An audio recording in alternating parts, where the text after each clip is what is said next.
Greetings from Ancient Olympia. Thanks so much for tuning in. This is one of our first broadcasts from Baker Without Borders. So where we are right now is we are in the entrance of Ancient Olympia. This is an amazing site. It's really important not just for world history, but also for Greek and ancient history, of course. And one of the things that I love about Ancient Olympia, I've been here maybe 9 or 10 times. And one of my favorite things about coming here is to explain to people that the modern concept of athletics, if you're an athlete, if you compete, or if you used to compete and you don't anymore, if you love watching sports, it really comes from here. It comes from the Greek, and now we call the Western idea of competition. If you look at ancient cultures that are non-European based, non-Indo-European based, you'll notice that really they had competitions, but not in the same way that we have football, basketball, soccer, and the Olympic Games today. And what it came from was this Greek idea of perfection and of humanism and the great things that humans could do on their own. So when we come to Ancient Olympia, that's one of the things that I really like to stress. So as we're here, and right here is the palestra, and this is the gymnasio, or the gymnasium, where the athletes would compete. They all competed naked, by the way, and it was only men were allowed in the Olympic Games. These games have been going on since 776 BC, and they continued about every 4 years as a religious festival to honor the god Zeus. So the Olympics were in memory of the Olympian Zeus. And the games went here uninterrupted until about the 4th century AD in the Roman Empire, when they were outlawed, when the Roman Empire became Christian, because these were pagan games. Everything that we see here was buried under about 18 feet of soot and soil and leaves and grass. And finally, in the 1800s, had been excavated by teams of German and Greek archaeologists, and we can still see them today, and I'll post some pictures on the blog of that. But one of the great things is when I'm around here, this is where the athletes would practice. They would practice boxing, they would practice wrestling, completely in the nude. They would cover themselves with olive oil, and then they would throw dirt on themselves to keep from being sunburned. And you can see we've got some different tour groups coming in here from different countries. But so they would be practicing here. So this soil right here where I'm standing and that we look could have been soaked with sweat and with blood of competitors. For the ancient Olympians and for the ancient Greeks, there was no greater honor than being an Olympic athlete. All you won physically was an olive wreath, but what you won for your city was prestige, pride, and the ability for your city to establish itself as top amongst other groups, which for the Greeks is one of the biggest things.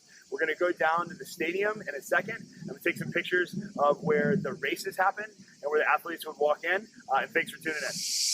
All right, so we're very close to the opening of the stadium in Ancient Olympia, which we'll show in a little bit. But I wanted to stop and point out one of my favorite things. So we have some bases. Everything here is made out of limestone, which is from a nearby mountain. And you can see it's eroding because limestone is not very strong. But this is solid granite. This granite right here that I'm touching is easily, well, I guess it's easily 2,000 years old, but very well could be older than that. And these were bases for giant bronze statues. Now, bronze in Greece had a lot of granite, a lot of marble, but almost no bronze. And so to have a giant bronze statue here costs a lot of money. And it would be a statue of Zeus. And these statues, the plural in Greek, were called zanes, almost like Zane. And you would think on this side, and we can maybe show it right here, on this side, you also see statues, or you see bases.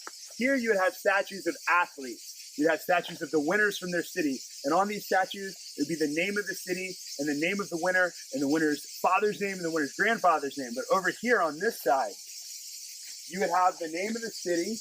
And you can actually see, and we won't be able to get it on video, but there's that you can see Greek writing on here. And if you can read ancient Greek, you can see what it is. And here, with the statue of Zeus, under, they would put the name of a city and the name of an athlete who cheated. I think this is amazing. Maybe it's something we should bring to modern athletics. But if you were caught cheating, whether you bribed an official, bribed a judge, paid somebody to not go as hard, drank ox blood, which they thought was performance enhancing. So even 2,000 years ago, they had juicing scandals.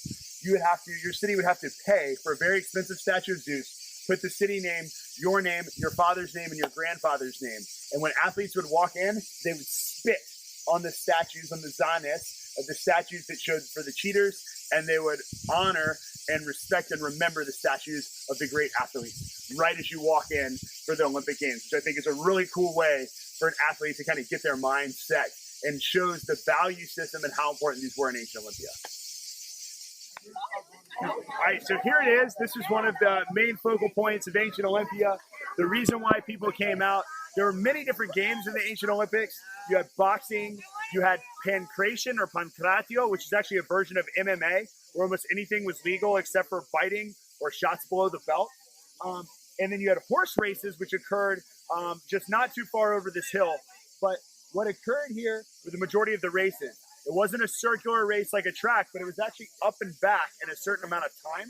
The distance here is 600 feet, which is one stadium, which means the 600 feet this was the measure of length in ancient Greece. So when we have the word stadium today, it's actually the area that was around the track.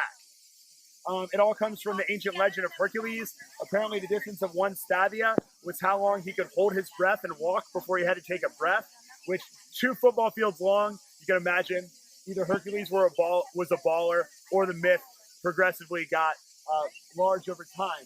But this is where the ancient athletes have been running since 700 BC. And the cool thing too is if you look around, there weren't seats or anything, but this could hold 45,000 people.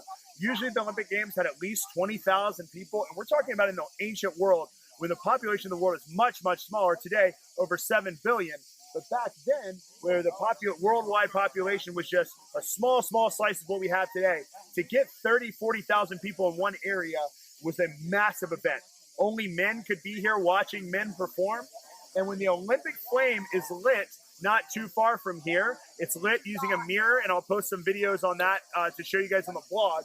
But the flame will come through the entrance and go here, and this is where the first Olympic athlete will get the flame. But the flame is a modern invention. I'll write more about this. But the ancient Greeks didn't really use the flame, but this is where you'll see, if you watch on TV, every 2 years where the Olympic flames start. You can see our campers here at Iron Village are running. That noise you hear in the background is not bad filming. It's actually bugs called cicadas who live here in the Mediterranean. And whenever I hear this, I know I'm in the Mediterranean. I know I'm home. It's beautiful. And so you see our campers running at the place where the ancient Olympians ran, and modern Olympic athletes and Olympic heroes come and start the torch.